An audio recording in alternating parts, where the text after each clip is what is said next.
Father,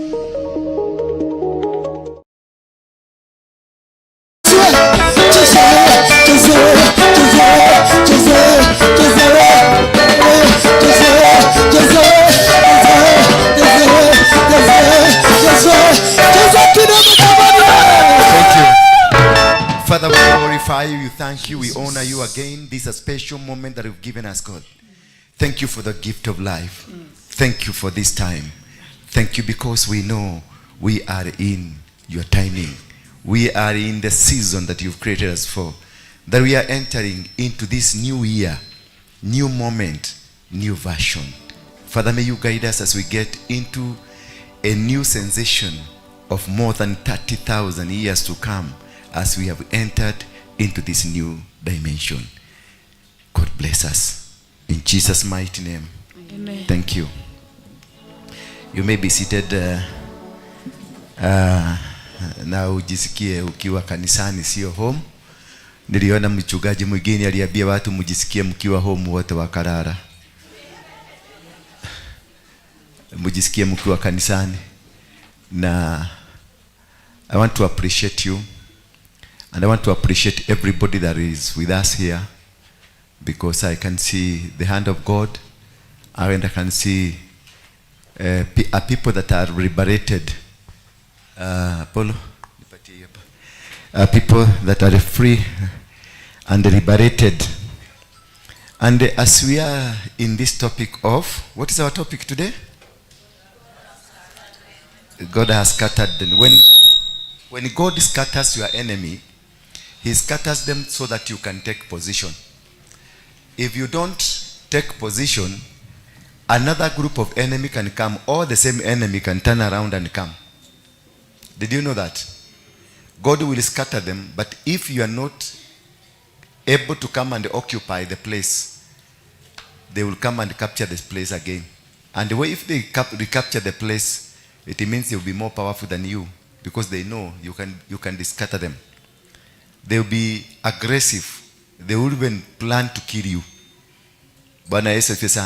So never celebrate when God has scattered your enemy. Never celebrate, because that is a danger. He has put you into a danger zone. You rather not have them scattered for you, because when God scatters the enemy, He opens many doors for you. If you are not spiritually clever, you will find again in the same problem. That is why in the book of Deuteronomy chapter number 7, he tells them, can you give us Deuteronomy and also balance for me? Yo, main nirudisha chini kidogo. Main. Nipatie Deuteronomy chapter number 7 quickly. Main, okay. Yeah. Deuteronomy please, chapter number 7. It is one thing of God assuring that your enemies have been scattered. He never said that I have killed your enemies. He never said that He has killed your enemies. He scattered them. Meaning there is a probability for them to come back. And that's the danger of this version. Praise be the name of God. When the Lord thy God shall bring thee into the land with why can't you give us an English that these people who didn't go to school? Because person like Charity ukiweza kumwambia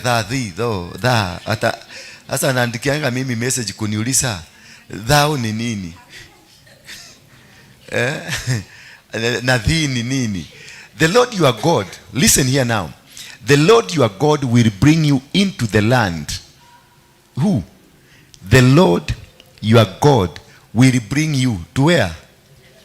So who brought you? It is God. It is not your effort. The victory you are claiming today, was not yours. So you don't even understand what He did. You don't even understand what happened around. What formula He used. So you are still in the darkness. And that is the most dangerous thing when you are delivered from kind of such bondages. Because you are left in the darkness. Yet God has won battles for you, but He leaves you in the darkness. Not unless you continue walking with this God, you might slip back and be fought to be destroyed.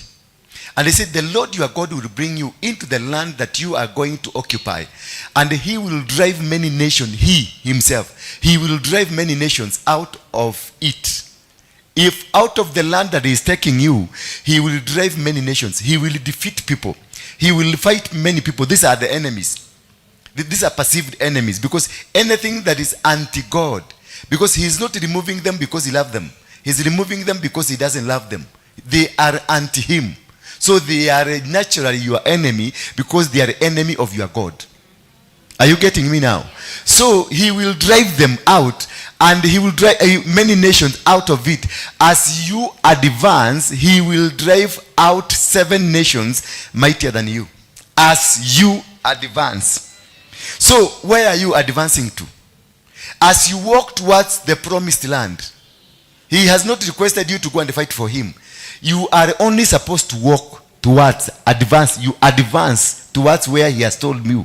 He has told you we are going to Kayole. So you just walk. The rest of the job is his. Are you getting me now? The rest of the job is his, not yours. And therefore, you will have to walk with him, because you don't understand where he's taking you. When Abraham was being taken to a land that he didn't know it. He was told, just rise up and go to the land where I'm going to bless you. He didn't know the land. He didn't know, because even God never revealed to him which is the land. So he walked blindly. So when you are walking blindly, you must now be very careful to apply the heavenly systems of closing your eyes and open the physical eye, closing your physical eyes not to see, open your spiritual eye to see for you. Because if you open the physical eye, you will see mountains, you will see valleys, you will see difficulties, you will see challenges in your life. You will see this thing cannot happen, cannot work. But when you open up the spiritual eye, they will take you to the land. You will see, spiritually you will see the land, and you will be able to connect. Therefore, this is why he's telling you, he will drive many nations out of it. As you advance, he will drive out 7 nations as you advance. So you are required to do something. As God is helping you to come out of it, you are also required to do something. And it is this something that I want to concentrate on. This something that as you advance, he will drive. So if you don't advance, he will not. Hallelujah. If you don't advance, he will not. If you go and sit down because apostle alikuombea, apostle alifanya, that will not work for you until you activate a system that coincides with the advancement. Advancing, it is pushing, spiritual pushing of this thing. When I praying for you, we connect with you, you need also to connect with sacrifices. You need also to connect with the other systems that engages the systems of God to move. Are you getting me? Prayers alone cannot work. That is why if you look at the book, or the entire book, the entire Old Testament and the New Testament, wherever men of God went, they raised an altar and sacrificed. Wherever they went, they raised an altar. Moses went to Ai, he raised an altar and sacrificed. David went to where? To the place where he was sent, and he raised an altar and sacrificed. Abraham went to Gibeon. Abraham went to Bethel. They raised, and immediately he went to the new land, he would raise a sacrifice, an altar and a sacrifice. That's what we call an advancement. Because the power of an altar is to dominate, is to capture territory. Altars are used to capture territories. You can't capture a territory if you don't have an altar. And that is what the people who brought you the Bible, the people who brought you Christianity, they didn't just brought you Christianity, they raised altars. And they captured altars, they raised altars based on the region and the powers of the gods of the region. What they raised in Ukambani is not what they raised in the Kikuyu land. What they did in Kikuyu land is not what they raised in the Luya land. When they went to Luya land, they looked at the environment there and the people there. They discovered what that kind of a God they worship, and they introduced a church called Quaker. That is why you see the Quakers are in Luya land. And if you go to the Quakers, their culture, their constitution resembles of the Luya land. They came to Meru and they discovered the culture of Jurinjeke and many other things that are happening there. They raised the Methodists. Because Methodists had a constitution resembling the Jurinjeke. They looked and they spiritually did a mapping to understand what kind of a God is worshipped here. And how can we defeat this God? How can we change their faith and give them our faith without affecting them? Big way. So they came to Kikuyu land and discovered Kikuyus are governed by elders, not kings. And they brought in Presbytery. Presbyterian Church is a church that was founded in Scotland by John Knox, a Freemason leader. The founder of the Freemason was John Knox in Scotland. He is the one who founded Presbyterian. And Presbyterian is organized under the structures of elders. Just as the Kikuyus, they operated under the elders, the structures of the elders. So they brought a church that is resembling what we are doing. They were clever. And they made sure wherever they go to a Kikuyu land, they will never build a church anywhere else apart where there is a Mugumo. If you go to the Goto, there is a Mugumo there. They build a church where the Mugumo is. If you go to the Kanida wa Mudogo in Kiambu town, you do know SK? There is a Mugumo there. If you go to Bibilioni Catholic Church, there is a Mugumo there. All the old churches, they are built under a Mugumo tree. Because that's where the elders used to worship. That is where the elders used to worship their God. So they never interfered with the systems first. They came to assimilate. They planned a system to assimilate the systems of the people, the indigenous. That is what they did with the Mero people. They took them Methodists. They go to Kisii. They found Kisii's, the way they operate, they needed an SDA church. And that is where in Kisii, that is where the SDAs, most of them. If you go to Kambani, is AIC Inland. This is Inland. African Inland Church is for the Wakamba. Wakamba Mwebo? Yes. They subdivided our country based on the altars found in that region. So that each altar to deal with a region. They didn't bring it as a whole that we are the Christians. Now we need to deal it from the Christian level. They dealt it with the culture as it is on the ground. So as they advanced, their God worked for them. As they advanced, they removed Kikuyus. As they advanced, they went to Kalenjin land with AIC Milimani. As they advanced, they went to Meru. As they advanced, wherever they went, they advanced, and God allowed them to raise. Any God, it doesn't matter which kind of a God you are worshiping. If you raise an altar, it will work for you. It doesn't matter which kind of a God you are worshiping. Whether you are worshiping the devil, whether you are worshiping Ekoyon and the Mobi, whatever kind of a system you are worshiping, you raise an altar, that is it. Go to Muranga Road. There is a Yamuhidi Pale, one of the 7 wonders of the world. Iko hapo Muranga Road, ile kanisa ya Wahindi. There is a cow inside there. They worship a cow. And they are richer than you who worship God and Jesus. They are employing you. They are controlling you because they know how to raise the altar. They did an altar, very expensive altar. 7 wonders of the world. It's among the 7 wonders of the world. And they put a cow inside there. A shape, something of a cow. And a cow woman sitting this way. And having the ubani and those kind of things. That is, they raised a super. The altars does not depend on which God you have. The altar becomes powerful based on how you've sacrificed towards it. The sacrifice empowers the altar to become bigger or small. It is not your Jesus Christ. And that is why Jesus Christ was crucified to shed blood. So whosoever believes in him raises an altar to become bigger. But do you really believe in him? Do you do what he said? Do you walk like Jesus wanted you to walk? No.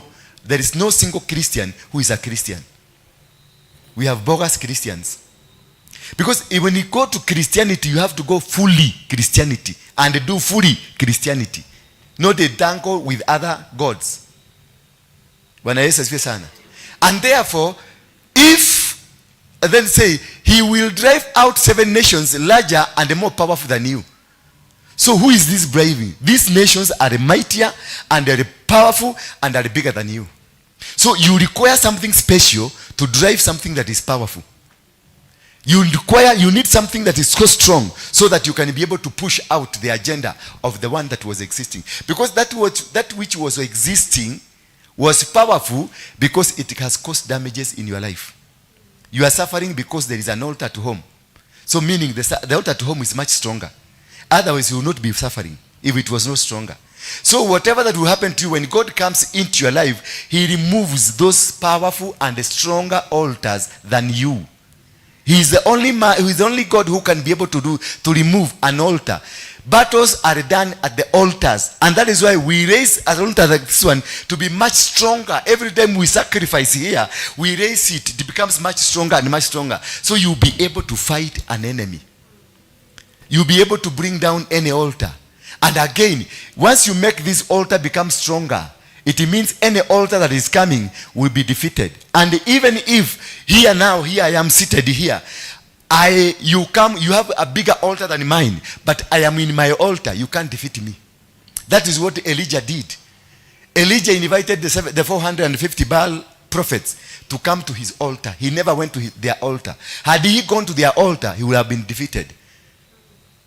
And this is why God now, the Bible tells us, be of clean heart, be of genuine system. Do not contaminate yourself.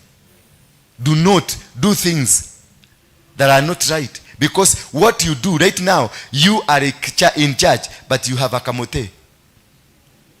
Uko na gedito umefugilia kwa suruali. Uko church, but you are seeking diviners to help you. Tadorera mauduma ya.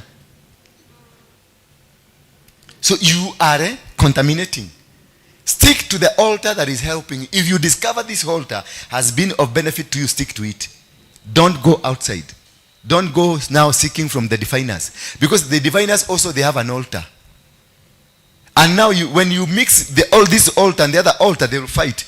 You are going to lose. You are going to face a challenge in life. You can even die. Most people have died because of trying so. You cannot not have. And that is why you see, wale waganga wanakujanga kwa hapa, kwa hii kanisa, because we've been having several of them. What have happened to them? Simumeona? What has happened to them? Yeah, something happened to them. And now they are struggling with life. Because the altar becomes stronger than them. They were coming to fight it. They were coming to destroy. They were coming to kill us. They were coming to subdue us. But instead, this altar fought them. Wherever you go and find a stronger altar, don't take your altar there. You'll be killed. Altars are dangerous and powerful. Whether they are demonic or godly. It doesn't matter. Whoever that has given more sacrifice is more superior than you, even if you have God. Are you getting me? Or you are getting confused? Are you understanding me? An altar becomes stronger based on the sacrifices you are giving. Not based on how you know Jesus. Jesus did one altar for the sins. But the altar for their life, altar for the territorial control and territorial management, it is you now to do it. You must bring down altars that speak in your life that can hinder you from becoming, and then raise a new altar that will align with where you are. That is where when you move from one church and to another church, make sure you disconnect yourself from the church previously you were. And do a sacrifice in that church. Before you move, do a sacrifice. Then when you go to the new church, do a sacrifice to be accepted by the altar. Otherwise, even if you stay here 1 million a year, and you are still connected to your deliverance church, you are still connected to a Corino church, you are still connected to where you were born, you will be. That is where your source of power is, not here. You are not connected here. Hata ukuje ukue nabii hapa, hata ukuje ukue prophet hapa, ukue nini, hata ufanye whatever you are doing, if you have not disconnected from the original church where you came from, you are still connected there. So any blessings that can come because of an altar, it locates the P.O. box, and the P.O. box indicated in you, it is P.O. box of Donholm Deliverance. So your blessing will not be coming here. You will be seated here, but your blessing goes to the Donholm, because that is where your connection is. That is where your altar that you spoke to, and that activated your blessing, it is there. So your blessing will be coming, but going to where? To Donholm. Na ndio unaonanga mtu, unaona mtu akiendesha gari wa Donholm wa Deliverance, unaona hii ni kama ile gari ulikuwa umeota. Unaona this is a car I had dreamed about, because it came, it missed you, ikapatiwa mtu mwingine. Ndio nakutaka watu wakizeeka, yani watu wakikaa sana, ndio unanunua unakuta mtu ako na kagari kamuse. Ako kagari kakikuja kalikuwa kamupya, lakini kalikumisi. Kalikuja kwa PO box hiyo ulikuwa umepatia na biguni. Sasa wakati kamekuja, kamepata watu wanaitangwa caretakers. On earth there are people who are created ambao wanaitangwa caretakers. Who caretake, wanapatiako vitu zako maana umeenda kumagamaga. You must change the post address. Hata ukienda kule ng'ambo, wale tumeishi ng'ambo, ukihama lazima uchange post address. Is that true? Because barua yako inaletagwa kwa mlango. If you don't change the post address of the church ile ulikuwa bado wewe huko ulikuwa wa PVA na umekuja kuhangahanga hapa kwa Waroigi kwa sababu kuna miracle inafanyika. Hakuna miracle. Nitakuombea na utasikia breakthrough, but connection ya miracle does not come. Because itadilisiwa kule. Haitadilisiwa because they look at the address. Itadilisiwa kule. Ikienda huko inakuta kiateka anaanza kuendesha gari yako ikiwa mpya. By the time unakuja kuipata gari hiyo mpaka inakuta inatembeaga hivi kwa barabara. Imezeeka mpaka inaedaga ni kama iko na bogoro. Mpaka imeharibu geji ya mafuta, unavujaga kamuti unaweka chini kwa tagi kupima mafuta. Saa hiyo wakati umerealize kuchange address, vitu zako zitaanza kukuja lakini vimetumiwa. Bwana Yesu asifiwe sana. That's the reason unavaa mtuba. Hiyo mtuba ilitengenezwa kwa duka ikiwa yako. Lakini kwa sababu ulienda kumagamanga ikaenda ikavaliwa na mtu mwingine. Sasa wakati umejilia rais unakutana nayo Gekoba. Bwana Yesu asifiwe sana. You must change the address. Change the address. Kama umehama umekuja kwa Waroige, change the address. Vuja madhabahu ya kule. Nenda huko, ongea na mchungaji wako ama tafuta namna muongee uhame peacefully na utoe sacrifice ya kuhama. Ukikuja hapa, ukuje utoe sacrifice ya kukuja hapa. Ndio na mimi nikupokee kwa madhabahu. Ndio nikukubalishe ukule hii. Maana this is an altar, mimi ndio nimepatiwa power yake. Mimi ndio nimepatiwa nini? Control yake. So I am the priest of this altar. So I am the one who can activate your blessings. That is why the Bible says, obey and respect your prophets and you will be prospered. Anything prosperity, it is with your prophets. But the foundation, establishment, it is with God. God will establish you. But the connection, that you see, Muslims are better and stronger than Christians. Why? Because they have one Muhammad, their prophet.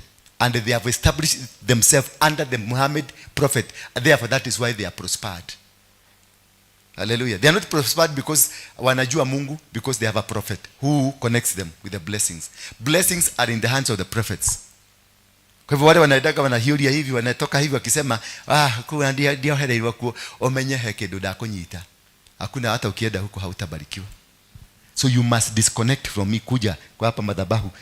Tafuta sacrifice. Just disconnect hapa. Hata usiniambie, just disconnect yourself. Go. Kule umeenda, go and connect yourself. Don't go and sit down. Go and connect yourself. Ndio sasa PO box ya hapa ibadilishwe iwandikwe kule. Are you getting me? Are you getting me really? Mnanielewa vizuri? Naona kama mmechanganyikiwa leo. Then the Bible says he will drive out 7 nations larger and more powerful than you. The Hittites, the Girgashites, the Amorites, the Canaanites, the Perizzites, and the Hivites, and the Jebusites. Why names? Every altar has a name. So when you are moving from PCA, indicate name with PCA in your sacrifice. You disconnecting from PCA. I'm disconnecting from Catholic. I'm disconnecting from deliverance. I'm disconnecting from Mugaga wa kutoka Ukabani. Are you getting me? So that it can also indicate, because the address system indicates mpaka region. Ukienda kwa PO box inasema Karen, Nairobi, Kenya. There is a number there. It indicates. So once for you to be free, to be able to advance in where you've come, you disconnect there so that you can be connected. You can be given a new address system. Because how I was called is not how they were called. I have a different ministry. Every minister has a ministry that is not as the same as the other minister. The calling, me, I've been called here on earth to deal with altars and the foundations. Nganga down here is called to deal with demons. Hallelujah. Yes, if I will have a demon today, I will go for deliverance there. And the demons will go. And it will be told to cry and go. And it will go. But when he has a problem that is altar, he will come here. It doesn't matter how much he is anointed. Hallelujah. The same thing will happen to the other nganga and the wairimu. Every of us, each person has a speciality. That is why Moses could not lead people to war, but he led people to liberation. And when it comes to the stage of war, he was removed so that the man to lead the war be given the permission. Because he was ordained on the ground of a warrior, a fighter. Joshua. But Moses did miracles. Joshua never did a single miracle. He fought, he killed, he destroyed. But for Moses, what are you holding? A stick. Drop it down. It becomes a snake. What are you holding? A stick. Hit the water. A wall is formed of water. That's the calling of Moses. So the calling of Moses is based on the altars that were raised for him. The kind of an altar that was raised for him. The calling of Jeremiah is based on the kind of an altar to break. Verse 10 of chapter number 1 of Jeremiah. See, today I have set you over nations and the kingdom to uproot, to overthrow, to destroy, and then to build and to plant. That is a man called to build, to do what? Altars and foundations. So each minister has a calling. And follow, just before you do anything, study. See whether you need to sit under that minister. Study that minister first before you get into. Usienda kuigiana na yeye. Musikilize uone ile kitu anafundisha, ile line anafundisha, ni mimi ni wa hapa. Because you can be sitting here and you don't belong here. Unapaswa kwenda pale hapa chini kwa brasserie kutoa mapepo. Wewe ni wakulia na uende. Because kulia na uende ni hapo unaanza kupiga duru kilia na uende. Sisi tukidili na madhabahu, we can even go a process of 5 years, a process of 2 years, a process of 10 years, a process even 2 years. We can even go a process of 30 years. Utazeekea hapa, meno itangokea hapa tu tukivuja madhabahu. Depending umefugwa kiasi gani. Because here I will be able to identify how old are you. But kwa nganga they will not be able to identify how old are you. Mimi niko na capacity kujua uko na miaka gapi. Because there are some of people here hapa unaona wako na miaka 700. Na unafikiria ni mdemu umeoa, umepeleka nyumbani. Kumbe ni mshosho wa miaka 700. Ama unaoa kamsee hapo unafikiria ni kijana. Kumbe unakuta ni mtu wako na 1500 years. Hata venye sasa ukiingia kwa nyumba ndio unaanza kusikia venye anajikokota. Na ni mtu young. Ndafanya kana jikokota hivi. Unaona kana jikokota baka unashio. Ushaiona kale ka kijana vitude tu vijana unakuta kuna ka kijana kametoshana hivi kama miaka 8, 9, 10 lakini kana behave kama kamsee. Ni miaka. Kako na miaka karibu 1100. That's what the Bible says. The book of that Jeremiah. Before you were born, I knew you. Before you were born, I knew. Before I formed your mother, I knew you. You were existing. Before your grandmother was alive, you existed. Before your great grandmother came, you existed. So how old are you? And these are for special people for special missions. Not everybody is in Jeremiah 1:4. Usiende kuambia mtu mimi I am of Jeremiah 1:4. No. Not everybody is for Jeremiah 1:4. Jeremiah 1:4 are for special people, for special missions. They are not kawaida people. They are not normal. They are abnormal. Ni agoroki. They don't fit with the people. They don't fit. The Jeremiah 1:4 people, they have the marriages zao work. They don't work. They don't even coexist with people nicely. Because they are all over fighting things you don't see.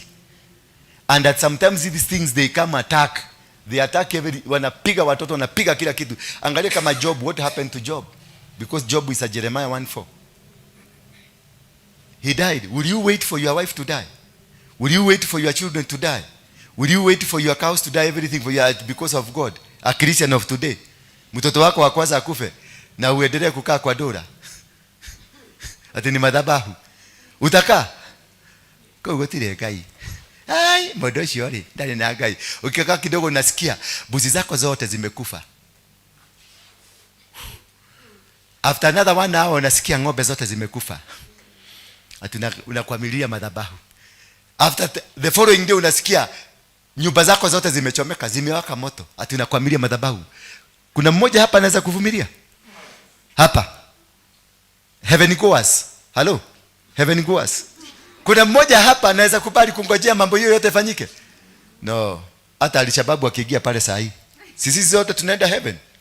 Alishababu akikuja pale asimame pale na buduki, ashike yule mama, ashike ruse pale, avurute au rusha na huko nyuma, apige risasi, usikie kuna mtu amekufa, lakini amerusha padio. Alafu arudi aitishe Wakristo wote, kama wewe ni Mkristo, pita njia hii kama huyo mama. Kuna mmoja wenu atapita pale. No one of you will go. Hata mtasema sisi tulikuwa tumekuja. Ona hiyo mtu tunasikia alikuwa wa Mogeke na tulikuja kumuona kama hako na pembe, kama hako na mkia. Angalia hata mimi niaone vizuri. Mimi ni mtu wa kukuja kukaa hapa. Utajitetea na lugha zako zote. Because none of you is a Christian. None of you is a Christian. None of you can emulate Jesus Christ. None of you can agree apigwe msumari. Nani ngapi hapa tulete mbao hapa tuweke msumari kwa sababu ya Yesu? Si tulisema tutakunywa kikombe yake? Can any one of you here come out? Nobody. Because you are not grounded on what you believe in. Ndio unaona Wakristo tunashindwa. Muislamu atapigwa. Enda Irani saa hizi. Enda Irani. Kila mtu anataka kuguza maiti ya nani? Ayatollah Khamenei, maana ametangulia mbele ya haki. Na wanamsalimia kumuguza mwili tu ndio awatangulishe mbele ya haki. Wale wamekufa they are celebrating, maana wametangulia mbele za haki. That's a Muslim. Nafunga bomu hapa, niende nilipuke, niue hawa watu wote, nitangulie mbele za haki. Hata familia mzima wana celebrate. Huyu ametangulia mbele za haki. Sasa niambie huyu mama ajifuge bomu saa hii. Ati nini? Ati ujipate? Nijipate. Si already wa kanisa. Ajipate. Hiyo kanisa anawachana nayo na anasema na anaambia kama wewe si wa Yesu, tunataka watu wa shetani pale na watu waguzi. Kuna mmoja atabaki kwa Yesu, wote wataenda kwa shetani. Ndio wa survive. So it is very important to identify territory, because also things that are holding you, they are territorial. Bwana Yesu asifiwe sana. They are territorial, they are territories control. In the book of we get there, but let us continue with verse 2. But also prepare the book of Ezekiel 16. Verse 2, please. When the Lord your God places these people in your hand. Are you getting me now? So these people will be placed in your hand, not you grabbing them. Hallelujah. That is why you see God has scattered them. Hallelujah. So it was not your effort to scatter them. It is God who has scattered them. Now he's saying, when the Lord your God places these people in your hand, in your power, and you defeat them, this is the time you are going to defeat them, because he has brought them. Before he brings them, he has destroyed their strength. He has destroyed their powers. He has destroyed every system that was controlling you, systems that were fighting you. So you have to wait and see God has done it before you start saying hallelujah. Bwana Yesu asifiwe sana. And now you are going to defeat them because they are powerless. Otherwise you cannot be able to fight an altar. Never be cheated by anybody. You are capable of fighting an altar. It is only God through his altar.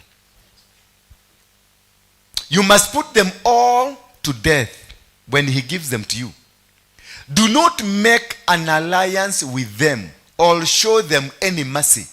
Because this is where the problem is. And this is the problem that Abraham had. Abraham was told to go, don't pick any member of your family. But he had mercy on the son of his brother, Lot. He went with him. And his problem started from there. There are people you must drop. There are people, whether you like it or not. When I pray to God that I have people here in church who are disturbing me, I presented my case before the court of heaven. I went to God and told him, I had a list. Niliandika list ya watu wale wote, and on that list 80% were all my friends, my close friends. Walikuwa nakuja kunipikia pale ndani, unakuta wame viti zote zimekalia, hata zilikuwa zote zimebondeka pale unakuta kulingana na weight ya mtu, viti zangu zilikuwa zimebondeka. Lakini it reached a time nikaandika majina yao, nikaambia Mungu, hawa watu ndio wananisumbua, hawa watu ndio wanasumbua madhabahu yako, hawa watu ndio wamelete wachawi, hawa watu ndio wanataka tukalale na wao, hawa watu ndio wanataka hivi, hawa watu ndio niliandika list. Sivyo mnasemanga mimi naidaka na wanawake? Niliandika list ya wale watu walikuwa wanataka kulala na mimi wote, na nikamwambia huyu Mungu aliniandikia message hii, huyu alifanya hivi, huyu alinitumia picha akiwa Noi, huyu alifanya. Niliambia Mungu vitu zote. You have to present your case before the court of heaven with the evidence, not going up, baba kumbuka mimi, baba unajua nakupe. Hapana, baba anajua na anajua hiyo maneno. Present your case with evidence. Mungu, nilifanya usharati, tulikuwa na mama fulani na tukalala na mama fulani. Mungu, andika mpaka jina ya hiyo mtu mlifanya usharati. That's evidence. Unaomba msamaha. Plead your case before the court of heaven. Wacha kwenda blankly, baba ni urake menya gai oria nderutagira oria njikaga maundu. Hakusikii because you have presenting a case without evidence. Subject yourself before God. Present ile mitugo ile mwekaga utuko tumuthe turia mukorogo natuo. Present. If you don't present, this kamuse will never go. He will never go. Aka kama unakuaga nako kamekwamilia kwa maisha yako kama kupe, hakataenda because haujakataja ndio failo yake ichomolewe. Kuangaliwa kusemekane hata kaliagusha boma ya mwingine, hata kana kesi nyingine ya driving, hata kana kesi nyingine ya wizi, hata kana kesi nyingine. Sasa from there the judgment, anaambiwa hizi makosa yako ya kwanza. The way you see the court here, the heaven does the same. Present your case. Kama ni watoto wako, present them by name, by photos. When you are worshiping, worship with all that you have. Don't worship alone. If God has given you a car, photo it, ilete hapa. If God has given you children, wapige picha, walete hapa. Kama piga mpaka ng'ombe zako zipige picha. Come and worship with them. They are part of your life. That is what Esther did. He told them, baka ubwa, baka kuku, baka tonyau, baka panya, baka chura, zizikule. They are part of the ecosystem. They are part of the society. And we are liberating this society. They have also to be liberated. They must be part of it. And that is how you raise an altar. Don't come here alone. You have children. Kama mimi niko na watoto hao wote, mimi nakujaga, nimewaandika hapa. Kuja kwa ofisi yangu ni kwanza, kuna kitabu nimeandika majina na picha zao nimeweka kila page. Najua naambia Mungu, haka nikamkorofi, kanafanyaga hivi na hivi, haka kanakuaga masomo yake haijaingia vizuri, haka manini, naandika na sisi na kila mtu na majina yake yote. Na wengine naandika, nilimuita babu fulani na huyu babu fulani alikuwa mchawi. Nimemuita shosho fulani na huyu shosho alikuwa hivi. Sasa ndio disconnect spirit ya huyo shosho mwenye alikuwa msharati. Watoto wasishikwe na usharati. Are you getting me?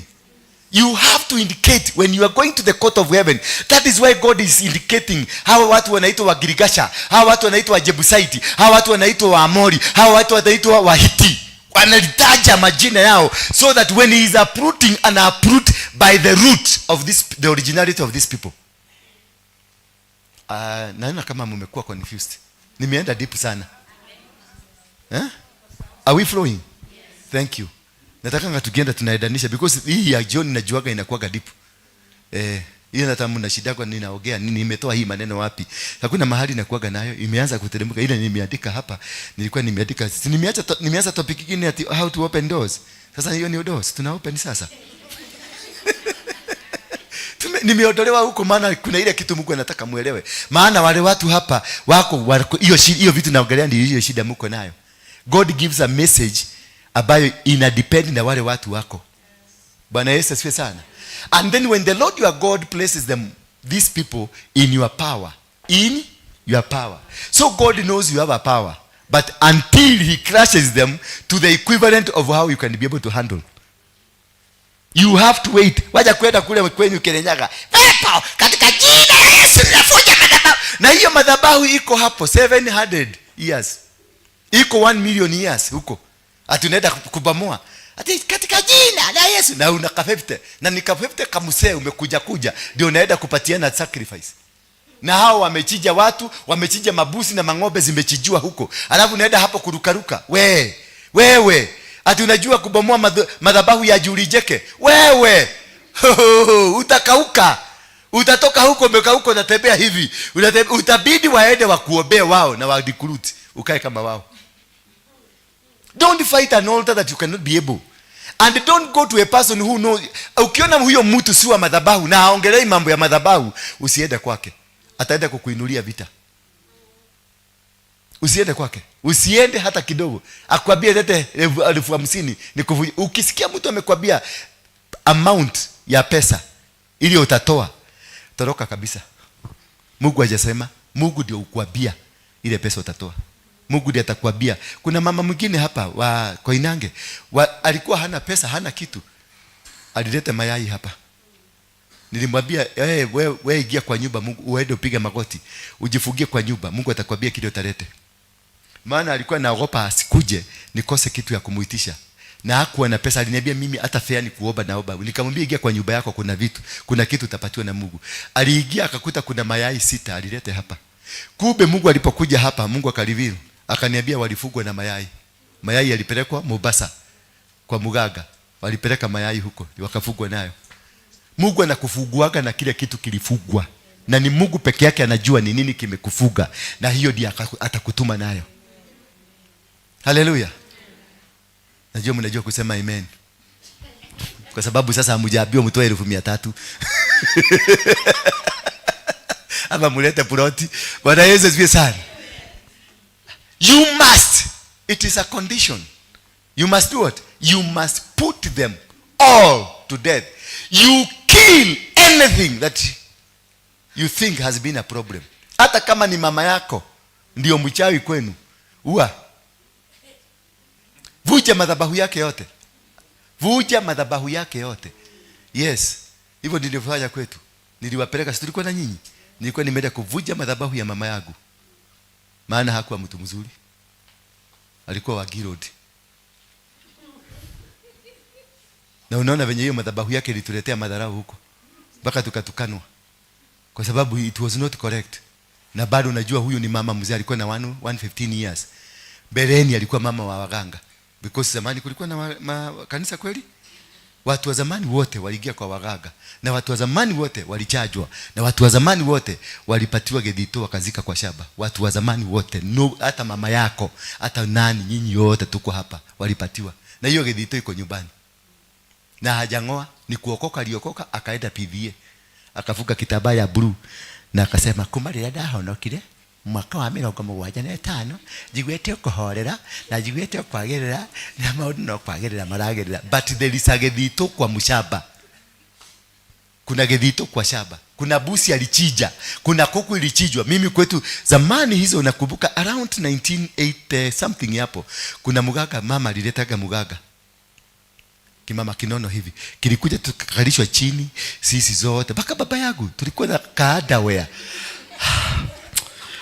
Lakini waganga ni wachafu. Baka alikuwa na baba alikuwa amekaa pale. My brother, my sister hapa hivyo tumekalishwa chini, miguu tumenyorosha hivi. Tunakuja anasema alikuwa mkapa.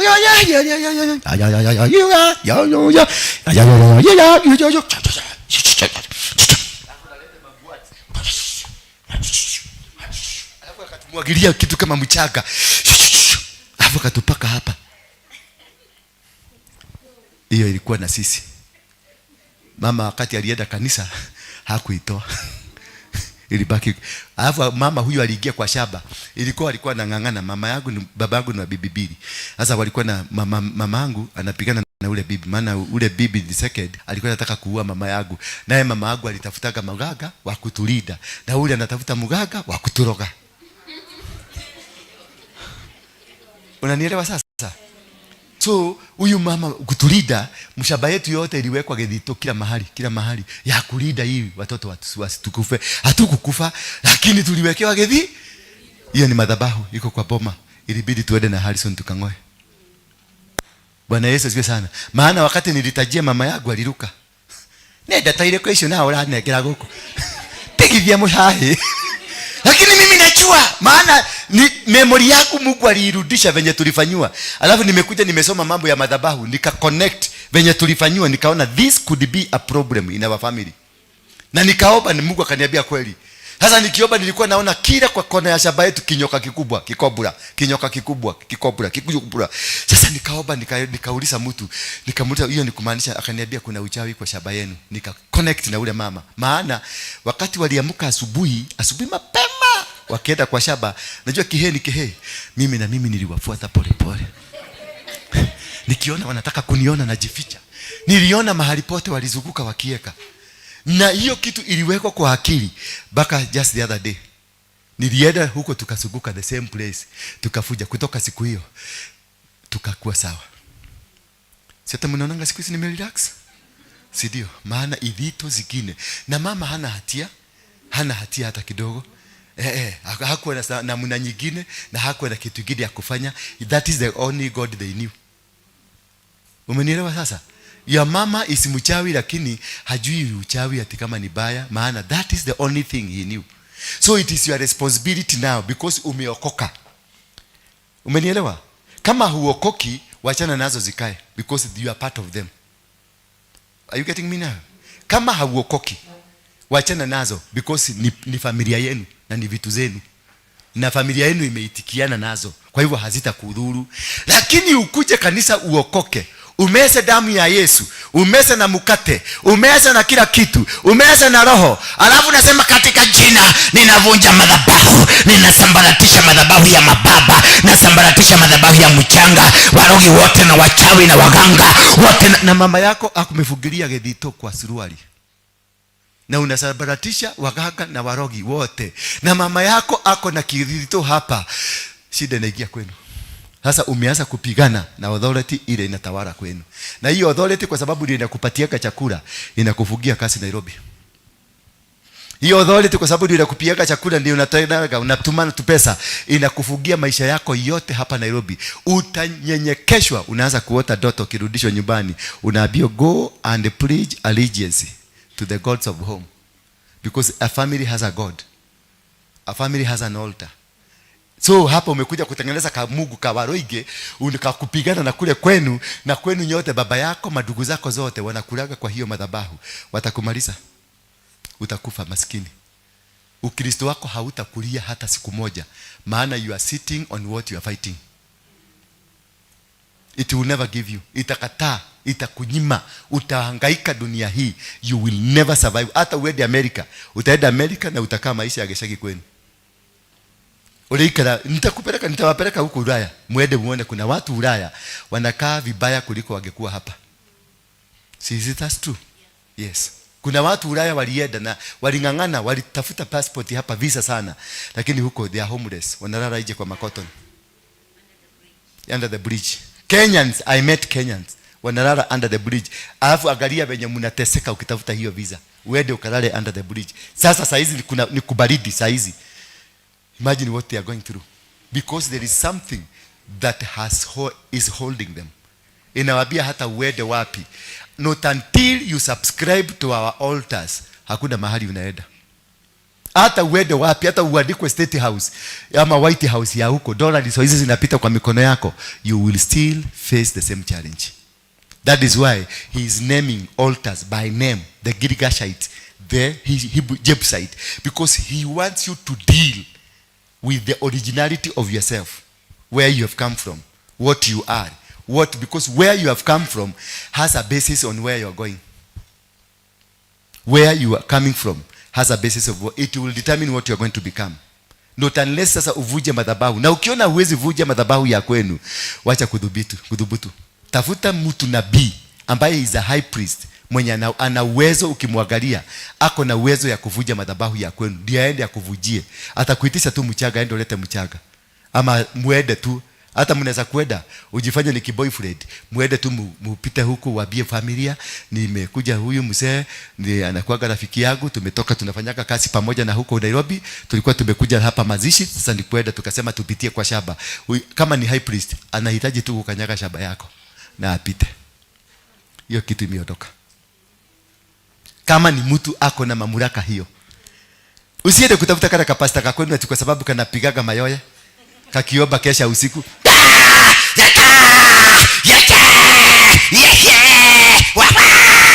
Ati nafikiria sasa hiyo ni anointing. Katakufa ama wewe ukufe? Katakujwa ama wewe ukujwa? Don't attempt to fight an altar if you're not ready for it. Hallelujah.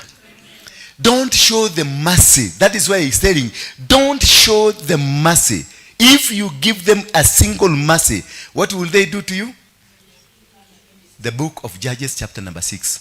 And the children of Israel did evil in the sight of God. Verse 1. And then God, because of that, he got so disappointed, he handed them over to the Midianites for 7 years.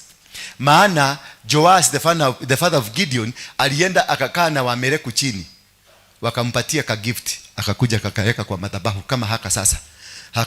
Sasa akakuja akakaeka kwa madhabahu, maybe alikashuria hapa kama ka decoration.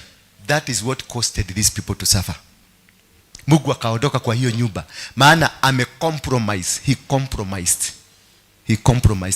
He had mercy to the Amalekites. Na wakasign pact na agreement. Sisi tutakaa kwenu tukiwa watumwa. And God had told these guys, never show them mercy. Kill them. I have given you permission. Destroy them. Any altar ukiishinda, make sure umefanya kila kitu ikufe. Hata afadhali kukufe mtu. Afadhali kufa nini? Kama mudu akue. When the Lord your God places these people, do not make any alliance with them or show them any mercy. Do not make an alliance. Ndio naona hapa wakati niliandika hiyo listi ya wale watu mimi nataka Mungu awashughulikie, niliandika listi mrefu sana. Hata nyinyi mlikuwa. Najua kafadi mwelema, hata nyinyi wote nilikuwa nimewaandika.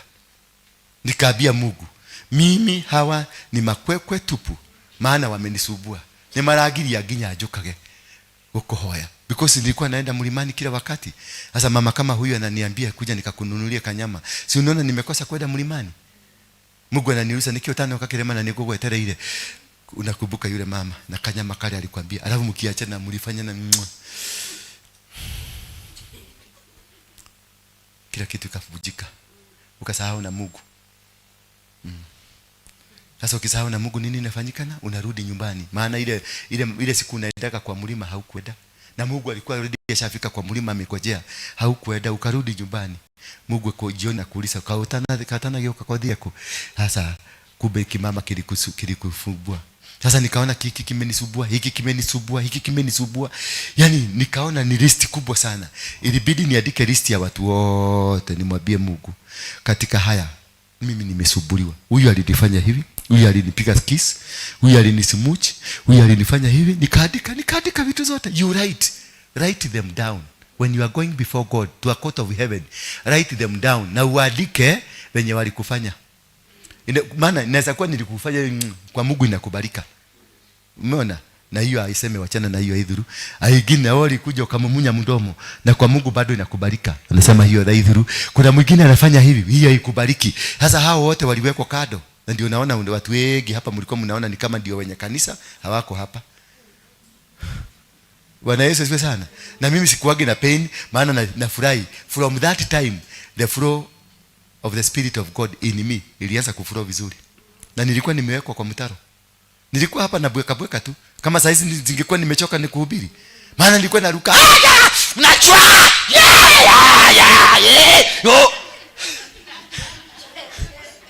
Na Mungu alikuwa amenituma nikuje nihubiri, nifundishe watu vitu kama hizi. Sasa nikaanza kukaa kama nganga. Liana utoke. Sasa Mungu akaniuliza, yaka ni nini? Ule nilimpatia ni code yake. Na tuna communicate na tunaongeaga na yeye hivyo. Sasa wewe umesema yaka ni nini?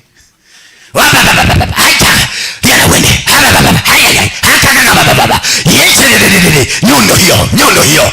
Sasa na mimi nikaanza kusema nyundo hiyo. Nyundo sijui ama ni ya hama ama ni kihoi. Mungu akaniuliza, ni nini, ni nyundo ni gani? Na ulikuwa nayo gani?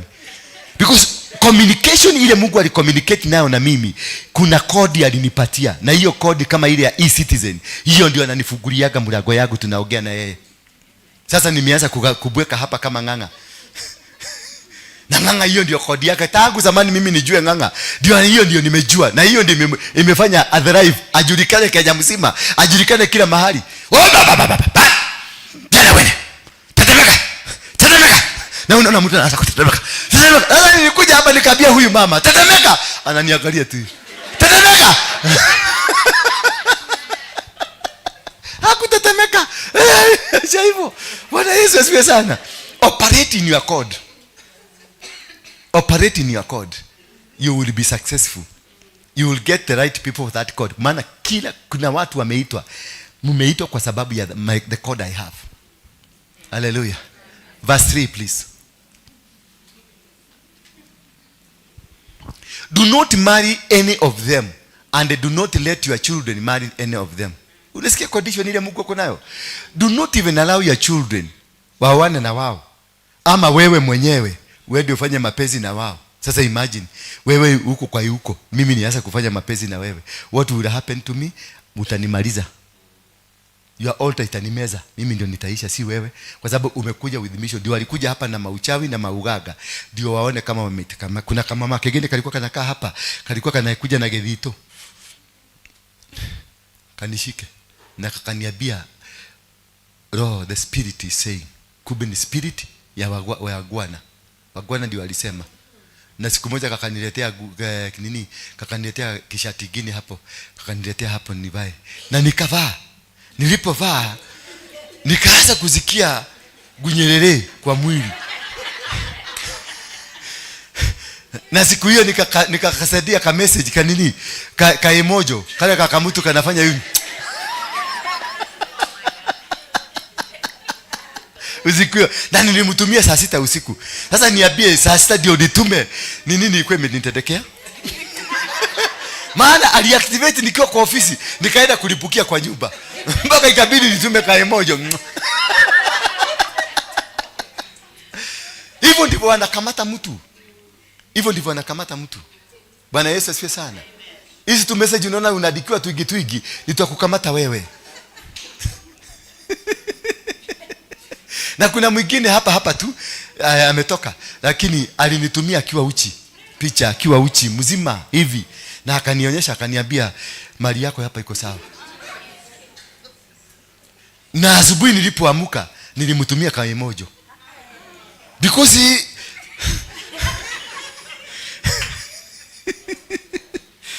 yes, that is why you need to deal with these altars. Destroy them completely. Tuendelee verse 4. Verse 4 please quickly. Because then they will lead you and your children away from me. The mission yao ya kufanya hizo vitu zote, it was to lead me away from them. Na ilikuwa imefika hapo. Msinione ati hivi. Ilikuwa nimefika hapo. Nilikuwa nimebebwa. Nilikuwa carried. Nika yuraje okiria. Hapo kati unafika wa mama ati nitasesa tunawaambia niombe. Kumbe hata na wao walikuwa naokoja mahali watakuchijia.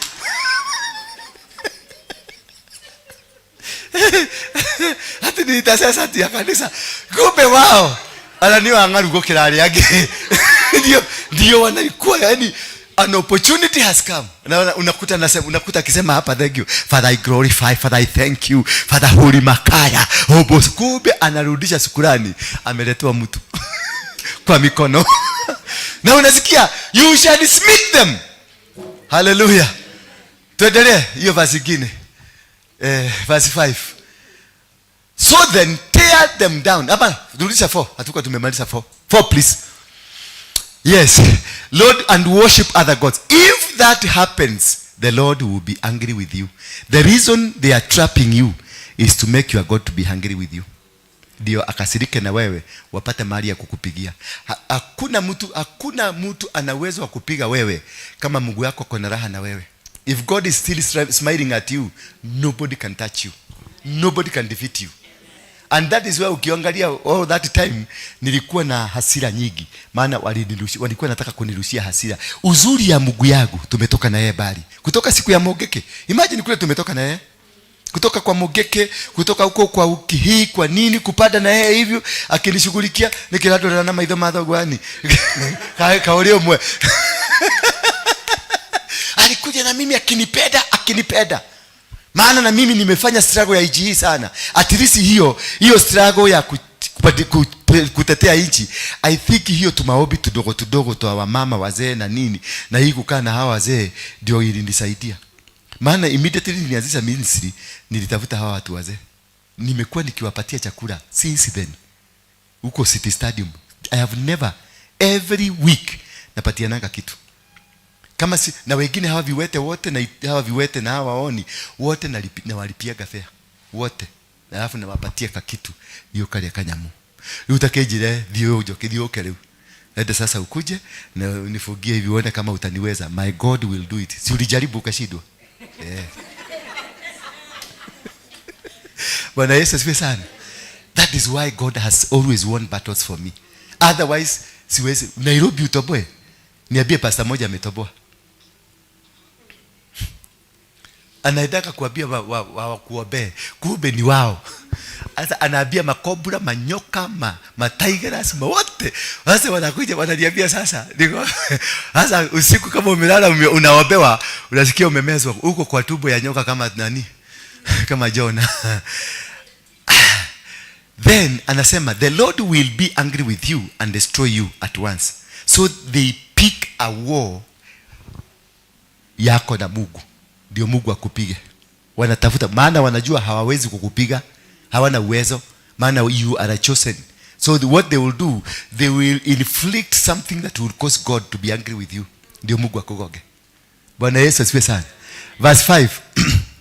So then, this is how to do them with them when you find them. So then tear them down. Tear down their altars. Break their sacred stones and pillars in pieces. Cut down their symbols of the goddesses, Asherah, and burn their idols. Hallelujah. If you do that, utaka kama Dora. Dora squeezing the smiling boy. Yes, utafurahia maisha ya dunia, utafurahia wokovu yako. Maana there is no altar that is now fighting you. Verse 6, hakuna umewaua, umemaliza. Finish them. Don't compromise. Don't compromise anything. Hata kama itabidi wewe ulale njaa, nenda ulale njaa. Wewe unafanya nini huko? Ukaa huko chini. Nikifundisha hii mambo ya kusurura sitaki. Umesikia? Hii ndio imefanya mmeteseka all these years. Umeshinda kutoka. Mama huyu alikuwa anakaa Amerika na huko mapepo ikamzidia. Alipokuja hapa, na ni simu tu, hakukuja simu. Maneno yake kaanza kukua rahisi. Na wewe uko hapa hutaki kusikiliza ule alikime na ni Muluya, na nilikuwa naongea kwa Thigira.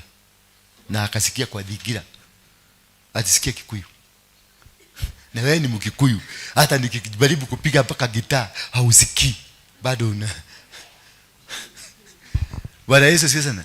Do this because you belong to the Lord. Why are you doing all these things? Why are you doing all these things? Because you belong to the Lord your God. From all the peoples on earth, He chose you to be His own special people. So you are not an ordinary. That is why they want to finish you. That is why wanakutumia kaimojo. That is why wanakufanyia vituko zote. Anything they do, because they know you are not an ordinary person. You are a special person. Deuteronomy chapter number 12. Deuteronomy 12 verse 1.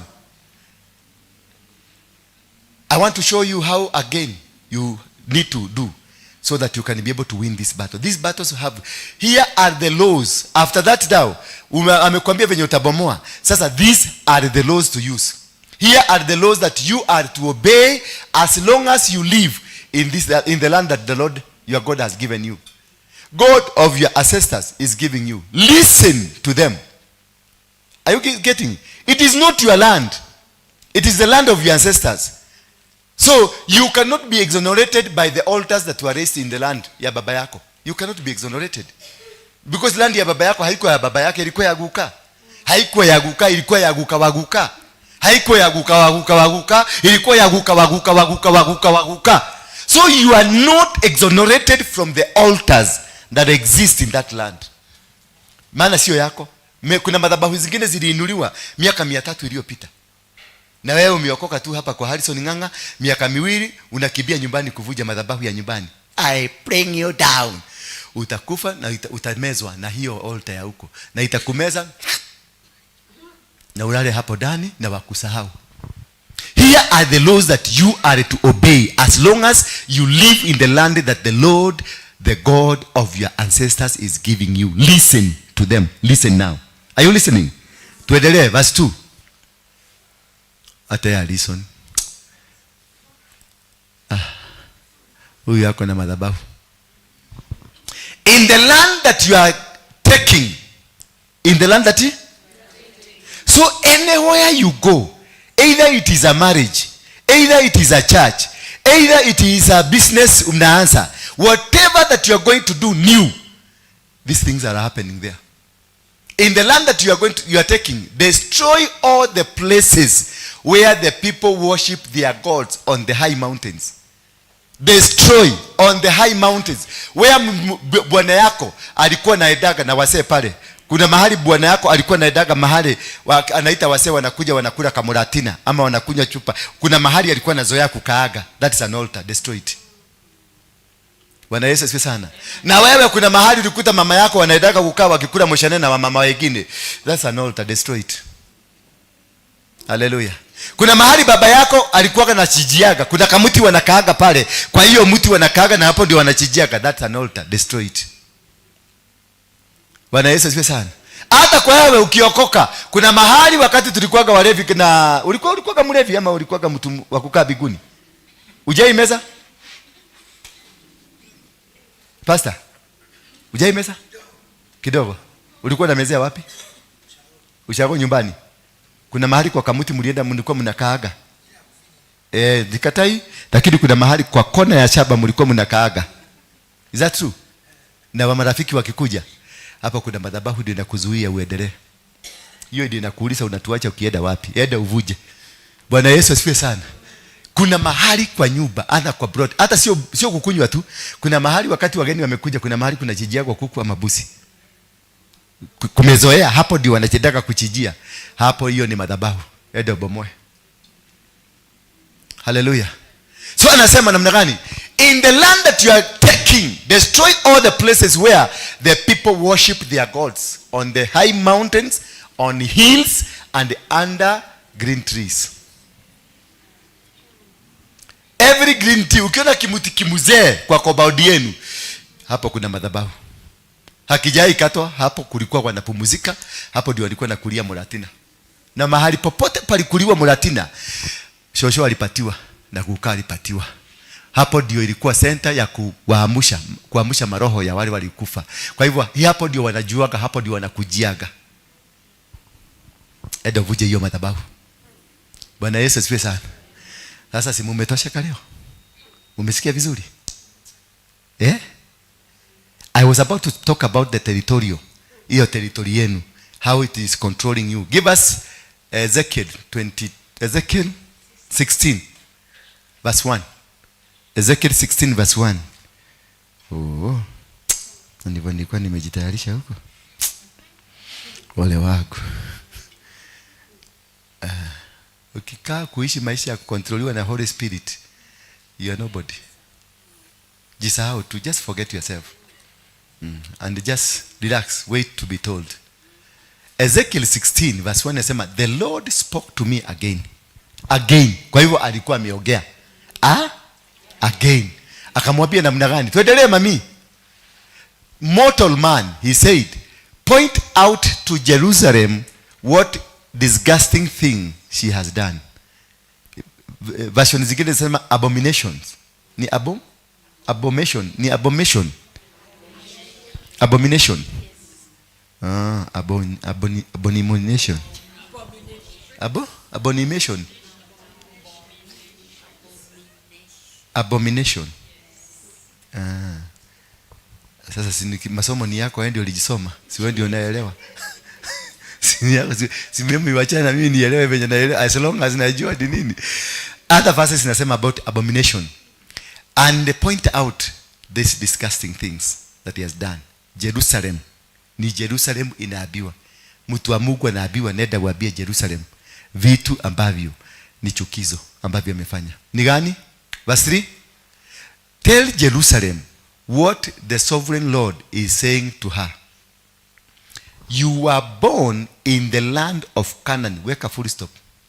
You were born in the underlined land of Now you go back to ask who is Canaan. Hii shamba ni ya Canaan. Hii shamba ni ya Waroige. Hii shamba ni ya nani? Ni ya Kibaki. Hii shamba ni ya Kenyatta. In the land of Canaan. So unarudi nyuma kuuliza who could be Canaan? Who was Canaan? Son of? Is the son of Ham. Now what is the connection? Jerusalem, you are born in the land of Canaan. What is now the connection? The spiritual connection? Canaan is a son of Ham. When Ham aliona uchi wa baba yake, hangelaanika because alikuwa ndani ya Sabina. Watu wote walikuwa ndani ya Sabina, they were protected from any curse. So the curse jumped from the father ikaruka kwa mtoto.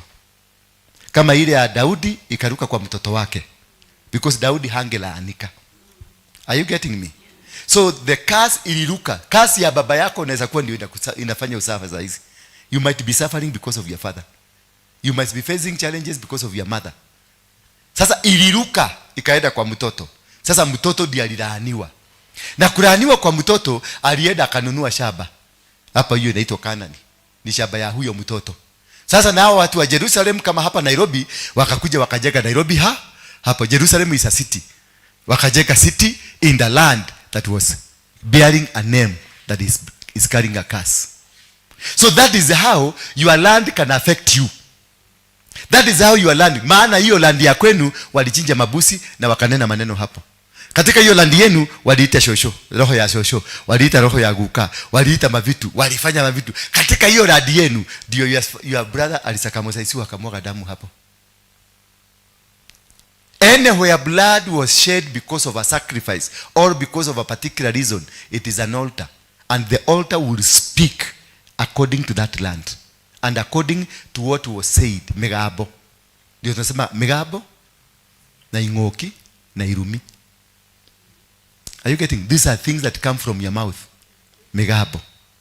So this land now has been qualified to be one of the land that needs special understanding about it, because it is bearing a name of a cursed person. So there is nothing can grow in this land. There is no peace until today. Jerusalem haijapata peace. Imefanya Iraki imegogwa. Iran imegogwa kwa sababu ya Jerusalem. Maana Trump anataka Jerusalem ikuwe nini? Capital city. Na imekataa. Wamejaribu all these years, wamekataa. Na wameforce, wamegoga. Na wamegoga nini? Wamegoga leo kwa nini? Waligoga jana kwa nini? Did you understand? Jana na juzi, it was a prophetic day. Hallelujah. It was a prophetic day. Na tarehe 3 kutoka sasa 1, 2, 3 kutakuwa na blood moon itatokelezea. 3 days from today kutakuwa na blood moon. It is a transition. 30 years. The world operates in 30,000 years. Now we are getting into a new fresh of 30,000 years. That is why Ayatollah Khamenei lazima angeuliwa, because Iran, it is the kingdom of what? The Persia. Na ndio ilikuwa bad, the kingdom of Babylon. So the kingdom of Babylon has been brought down. By who? By Trump, who is a trumpet. Are you getting me? By Trump, who is a trumpet. And he has destroyed the kingdom of 47 years when Trump is a 47th president of America. Hapa mumepotea kabisa. Yeah? Ate? Ni mshtuko. It was prophetic. the kingdom of Babylon has gone down. When? After we went to the mountain to raise the kingdom of God. So these things are operating. So when you are thinking that you can fight Waruige is working with the Trump. Maybe. Yes. We went there to the mountain to destroy the Babylon. Kwa sababu hiyo ndio ilikuwa ile mountain Kenya. Ile vitu walikuwa wameweka ndio ilikuwa inashikilia huko. That is why sasa wameshindwa kupanda. Si niliwasomea message hapa juzi. Wengine wameenda huko wameshindwa kupanda. Maana this is Mount Zion that is running the entire world. The power is here. So when I went nikatoa hiyo blanket, wamewaga Musa amekufa. Na wao wataachilia mabomu za kinuclear. Umenielewa? Wataachilia mabomu za kinuclear. Na katika ile kuachilia watabomiwa, itakuwa ni kama Kwale. Watakuwa kama Saddam Hussein. Bwana Yesu asifiwe sana. Sijui na wastua leo kwa nini. So from today, the first, it was a transition to the next, the new 30,000 years of the transition. Sasa, officially, the kingdom of God has been established. It was established today. The third day, kutakuwa na blue moon. Mwenye ataconnect. Na mwenye atamiss. Na kutakuwa na stars. Zitakuwa 4. On the 4th day, 16th day, sorry. Kutakuwa na stars. 4 zitakuwa zimezunguka mwezi. Meaning the kingdom has come. Hallelujah. Bwana Yesu asifiwe sana. So that is when you will know what we've been doing. 4. Around the moon. Yeah? Yeah. 16th day, katika kalenda ya zamani, mwezi wa kwanza unaanzanga mwezi wa 3. Are you getting me? Because mwezi ulikuwa unaisha na cycle ya 28 days. If you remove this extra waliweka, mwezi wa 3 ndio Januari. Ndio mwezi inaitangwa Nisan. Ndio Januari. Sasa ukienda na kalenda ya mama ya 28 days. Because mama ndiye anakuanga na kalenda ya 28 days. Na ndio unaona sasa kutakuwa na red moon. Na wamama wengi mtakuwa na red moon.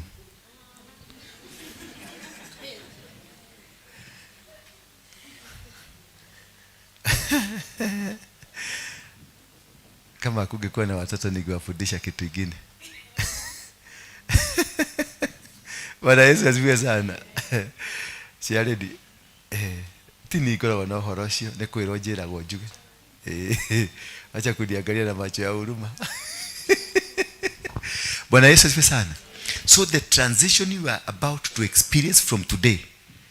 From what? Today. Baka tarehe 16. Tarehe 16. Mutaona a lot of transition in you. Spiritually mtakuwa mumeinuka. Na utajisikia ni kama uko mchofu kila wakati. Because already you are connected to the energies. They are now empowered. You will never be the same again if you know how to connect. The reason niliwaambia mkuja na nini? Na sacrifice. Ndio mujiconnect na the transition of 30,000 years to come. Sinimalizie hapa.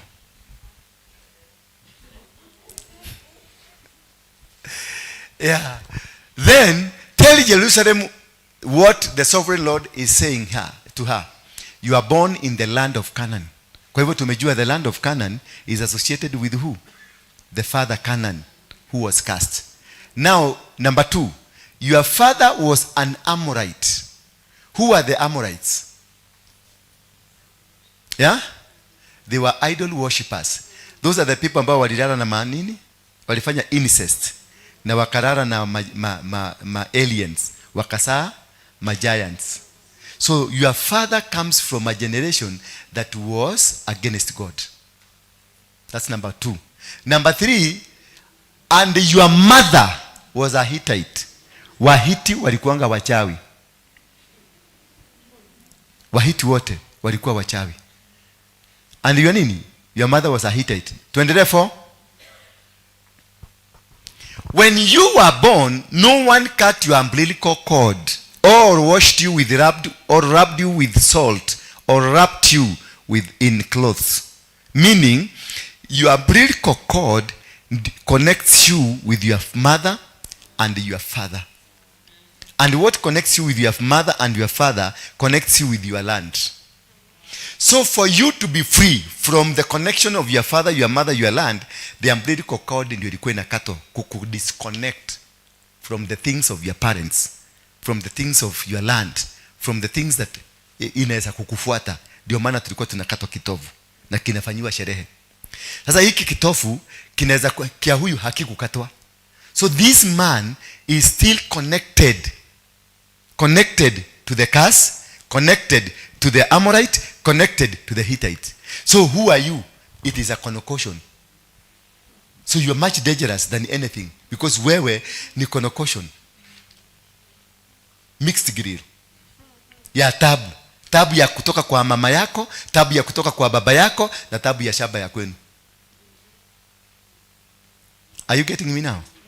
So wewe hata ukiokoka uokoke na bado umekamatishwa na tabu, hauwezi kufaulu.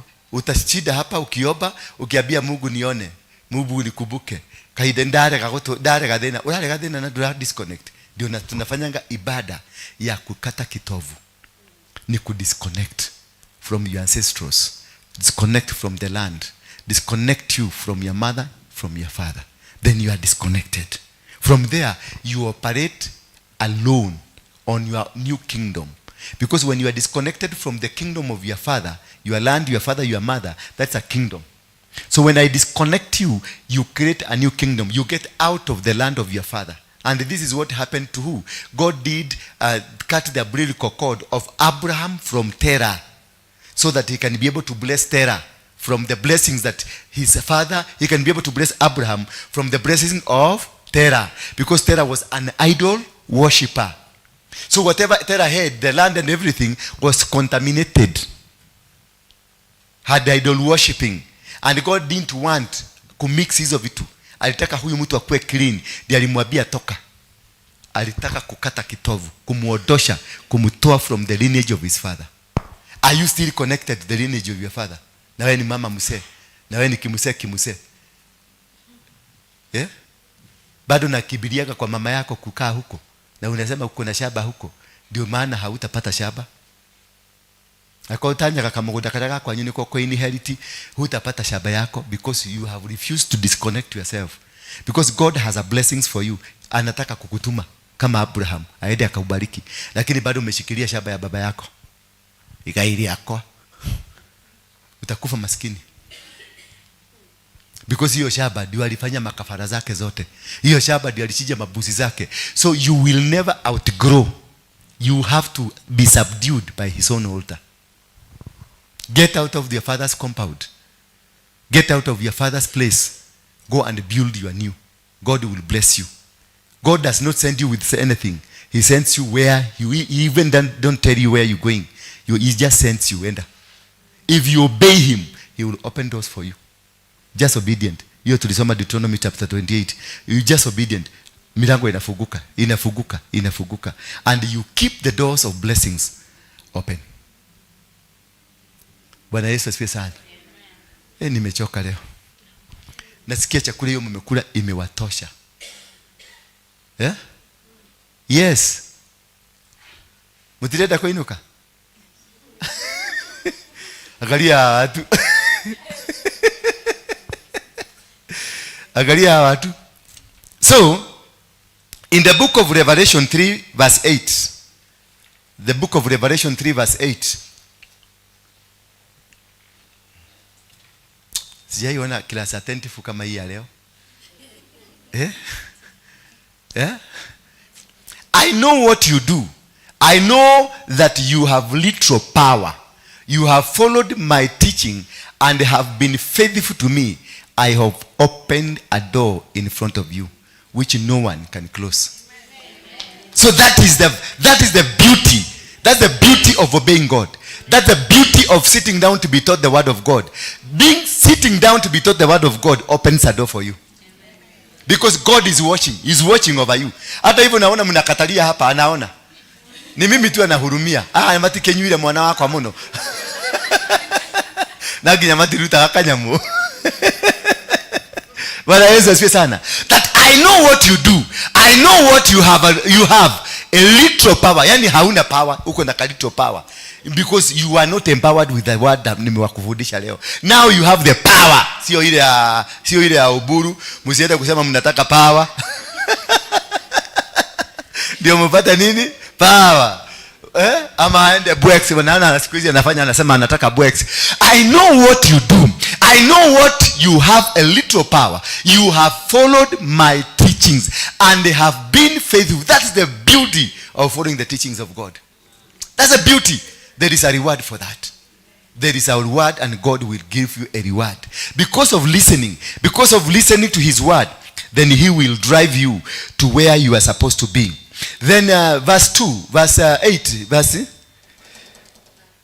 9. Listen, as for that group that belongs to Satan, those liars who claim that they are a Jew but are not, I will make them come and bow down at your feet. They will all know that I love you. That's the beauty of learning the word of God. The beauty of coming closer to God. The beauty of being a God follower. Just have that beauty. Just admire. Tafuta hili neno na neno litakuweka huru. Tuangalie kitabu ya Genesis chapter number 28 verse 11 to 17. Chapter 28 of Genesis verse 11. Twende tukirukaruka haraka kidogo. Wow. Na mmenikunywa leo. Muranywa na straw. At sunset he came to a holy place and camped there. He lay down to sleep, resting his head on a stone. At what? At sunset. What is sunset? At dawn. At jioni, jua ikitua. Baada ya kuchoka, akaenda kalala, kajiwe. Now I want you to see the connection of God.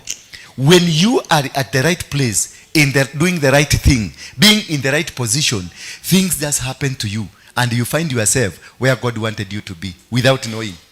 Tuendelee verse 12. He dreamed that he saw a stairway reaching from earth to heaven with angel going up and coming down. With happy, mahali alijiwekelea kajiwe. Akalala hapo. Na kulala kidogo, a dream came. So you need to be at the right place. You need where God wants you to be.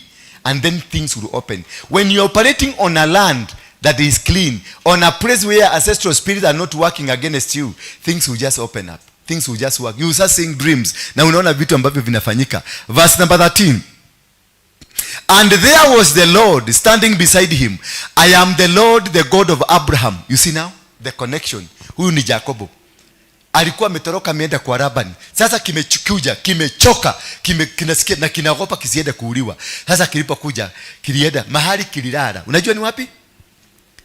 Alilala? Alilala mahali panaitwa Bethel. Na mahali hapo Bethel inaitwa alilala ni hapo mahali Isaac alikuwa amepelekwa kuchijiwa. An altar was raised. Mahali the altar the grandfather alijenga. Mahali alikuwa anataka kuchija Isaac. Hapo ndio amejikuta amelala. Bigu ikafunguka. Maana there was an altar that was created and it is operating for that family because waliambiwa your generation, kizazi chako kitaishi kubarikiwa. I will be walking. And the Lord of Abraham and Isaac, he said, I will give you to your descendants this land on which you are lying. I will give you. Hakuwa ameitisha, lakini kwa sababu kuna promise ya baba ya Abraham. Alikuwa amepromisiwa na Mungu, your generation, kizazi chako hakitawahi kushindwa na maadui. Akamwambia hapa umewekelea kichwa, nitakupatia. Why? Because I'm a connect. You need only to be at the right place and connect. The moment you connect, things start flowing. Automatically, you don't struggle anymore. Ukikuwa na the right people, una ministry ya watu kama nyinyi wazuri hivi, unakuta the flow. Spirit ya Mungu ina flow vizuri. Si unaona hata mmeshindwa kwenda nyumbani? Kwa sababu wachawi hawako hapa. Sasa hizi mungekuwa mmeanza kulala. Mungekuwa mnaulizana wewe naki alele kiale. That's the beauty of walking with the two people who are correct with you, rather than walking with 100 people ambao wamekufuga miguu. Maana kuna mwingine amefugwa, kuna mwingine amefuga hii, kuna mwingine siku walikuwa wamenigawanywa hapa. Yes, 2014. And they will be as numerous as the specks of dust on the earth. The same promise that was promised to Abraham now imeletewa kaguka, because they are flowing. Bwana Yesu asifiwe sana. When you get yourself connected to the systems of God, any blessing that was promised to your great grandfather will flow. And anything that was wrong placed itself in you would be destroyed. They will extend their territory in all directions. It is a blessing, mami, hata muoni hii, that your territory will be extended in all directions. See one direction, every direction unaona, unatajirika ukienda huko, unatajirika ukienda huko, unatajirika ukienda huko, unatajirika, yani every direction of your life. Kama ni watoto wako wanabarikiwa, kama ni ng'ombe zako zinabarikiwa, kama ni kazi yako inabarikiwa, kila kitu katika maisha yako unakuta inabarikiwa.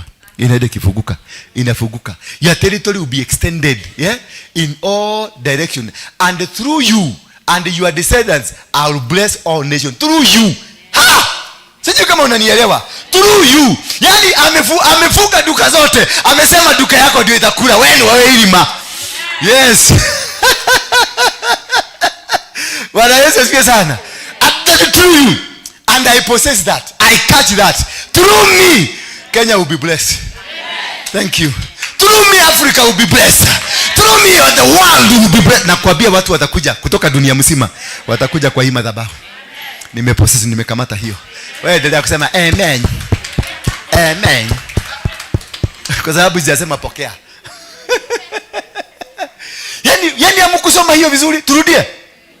They will be as numerous as the specks of dust on the earth. They will extend their territory. They will extend their territory. My sons, my daughters, mutabarikiwa, mutainuliwa. You will extend, mutabarikiwa. Mipaka yenu itakuwa mingi. Mutaenda kila mahali. Mwagodhere makona shole. Mutajenga makanisa, mutajenga mabiashara, mutabarikiwa. Yes. And through you. Yani through nani?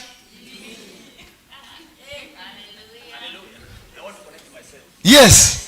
Through who? Dika ni mnanyita leo. Naona ni kama mshiki, tokeni mwende. Mnabo. Sio ni mkishika. That is true. And your descendants. Wewe na uzao wako, watoto wako, wajukuu wako, vitukuu vyako, all the generation of your life, watu wenu watabarikiwa kwa sababu yako. Amen. Amen. Hallelujah. That is through you. You are due and your descendants are blessed. Yani nations will be blessed because of you. Sijui kama mnanielewa. These people are completely out of picture. Wanasoma physics na mimi niko kwa chemistry. That is through you. Through what? Through you. Descendants will bless all the nations. I will bless all the nations. Verse 15, please. 15. Remember, I will be with you and protect you wherever you go. I will bring you back to this land. I will not leave you until I have done all that I have promised you. I will not sitachoka. Mwambie mwenzako, Mungu wangu hatachoka mpaka promise yangu ifike, mpaka alichoniahidi kifike, mpaka yani amesema I will be with you until what I promised imetimia. I'm not going to leave you. Yani unaona Mungu sasa amejiregelea kwako. na amejikatalilia kwako, what will you do? Fanya kitu.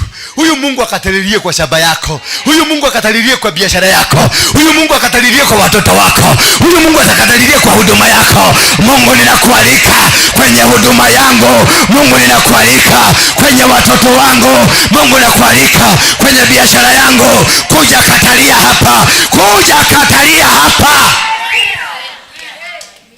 Yes. Ni kiudu kiliko kiwe kile kiegogwo. Ni nini hii Mungu? Huyu mtu alifanya kizuri mpaka Mungu akakatalia. Yaani kuregerera. Gwetwa kilimo gya fio. Hapa Mungu alijifanya kimujinga na akasema mimi sikuachi. Yeye sasa ndiye anatembea. Imagine amtafuti hata hana kazi ya Mungu. Yeye ndiye anamwambia, Mungu ndiye anamwambia, sitoki hapa. Tokana wewe. Utakubariki. Wewe utakubariki. Yaani anatembea na yeye. Maana kuna agano, kuna madhabahu ilibomoka, kuna vitu vilivunjwa, kuna madhabahu ilibomolewa, kuna situation Mungu alibadilisha katika maisha yako, na hiyo situation sasa ndio Mungu amekuja kubariki, ndio Mungu amekuja kuinua, ndio Mungu amekuja kuibadilisha. And that is why you are never the same again. That is why you will never be the same again. That is why you are going to be blessed. That is why your children are going to be blessed. That is why your business is going to be blessed. That is why your ministry is going to be blessed. That is why you will never face challenges in your life, because your God will be with you. That is the reason He will never abandon you. Hakuachi. Oyo guy daragutiga ame connect na wewe. You only need that connection. You need God to connect with you, and your life will never be the same again. You will live to exalt God. You will live to see the blessings of God, and that is the end of God not working with you. Amemaliza na amesema kutoka leo I'll walk with you whether you like it or not. Na kutoka leo, as I do, I prophesy to somebody here today that this God that I'm following, huyu Mungu baba ya Jakobo, baba ya Isaka, baba wa Abrahamu, huyu Mungu hata kuacha. Huyu Mungu ndiye amenifikisha hapa nimefika. Huyu Mungu ndiye ameniprotecta. Huyu Mungu ndiye amenipigania.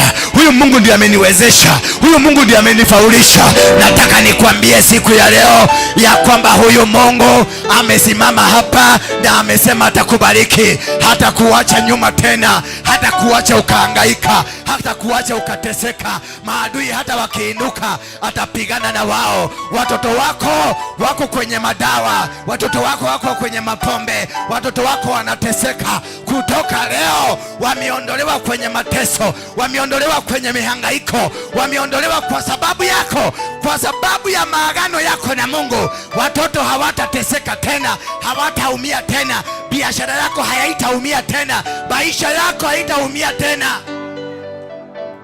There is a promise. Verse 16, simameni tu hivyo. Verse 16. Simama tu hivyo. Tunapoenda kubarikiwa, tunapoenda kufunguliwa, tunapoenda kutendewa maajabu. Jacob woke up. Woke up. Fungua macho. Amuka sasa. Kumekucha. Amuka, kumekucha. Jacob woke up.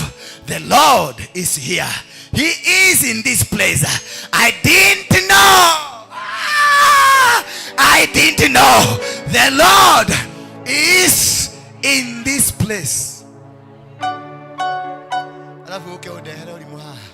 When the Lord is in this place, you'll be crushed like a rat.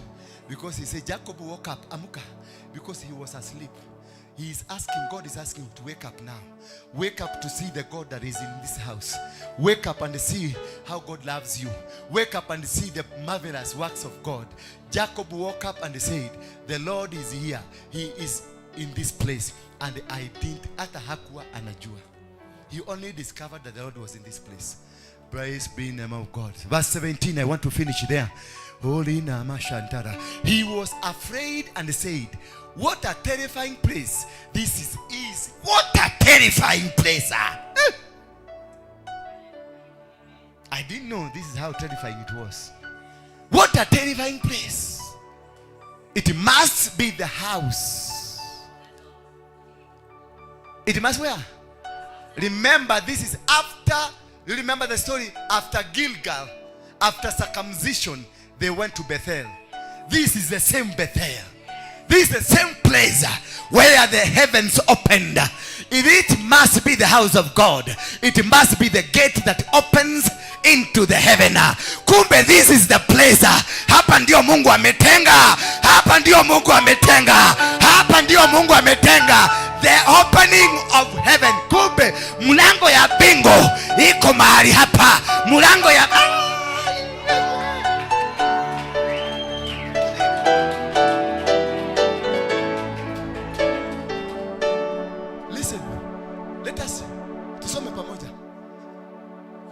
He was afraid and said, what a terrifying place this is. It must be the house of the God. It must be the gate that opens into heaven. You are connected. Umefunguliwa. Uko kwenye mlango ambao unafungua.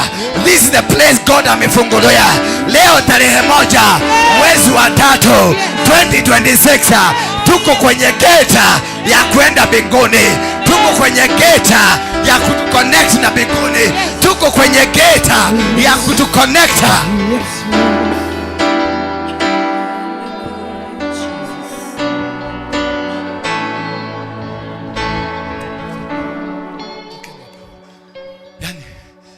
Hebu tupige vigelegele. 1, 2, 3. Vigelegele. Tuko kwenye gate. Tuko kwenye gate. Tuko kwenye gate. Tuko kwenye gate. Tuko kwenye gate. Leta sadaka zenu. Leta sadaka zenu. Connect with the gate. Connect with the gate. Connect with the gate.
Yes,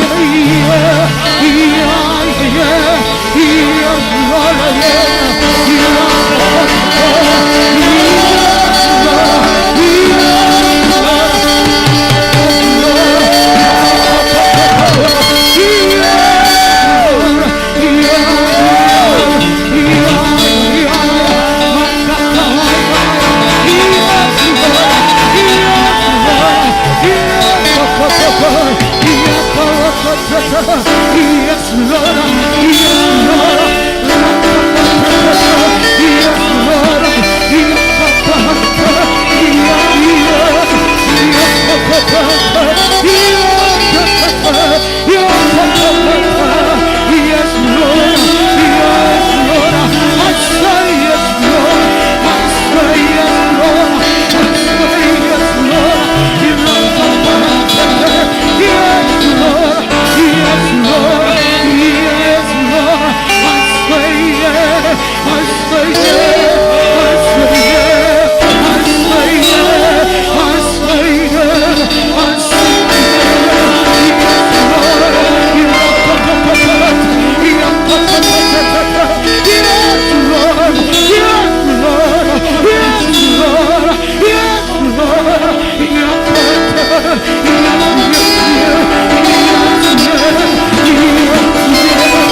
Inua mikono yako juu. Mshukuru Mungu. Mshukuru Mungu. Amekubariki. Inua mkono wako juu. Ukamshukuru.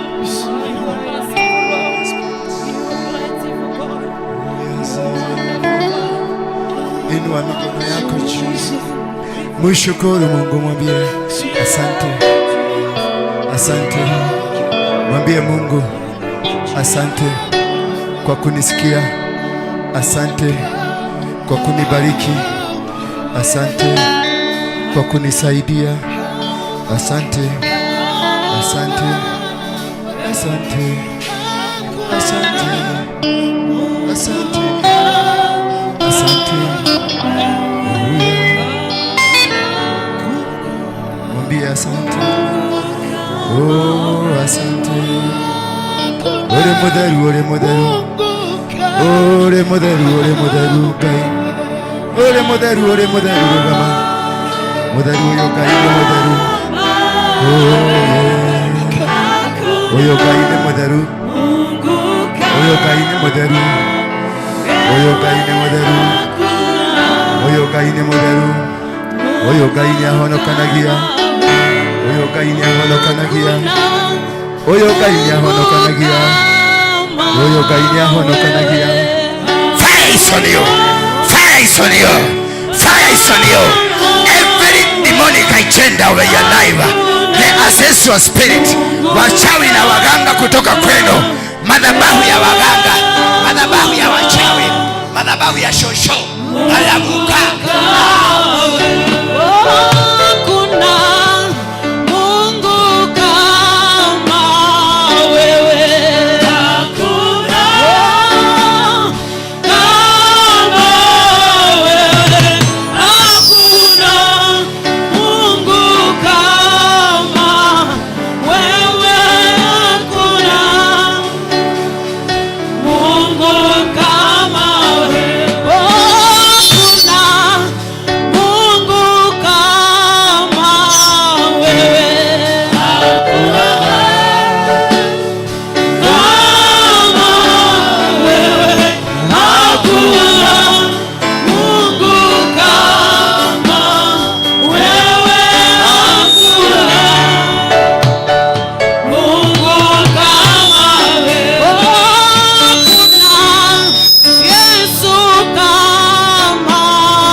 Asante kwa kutusikia.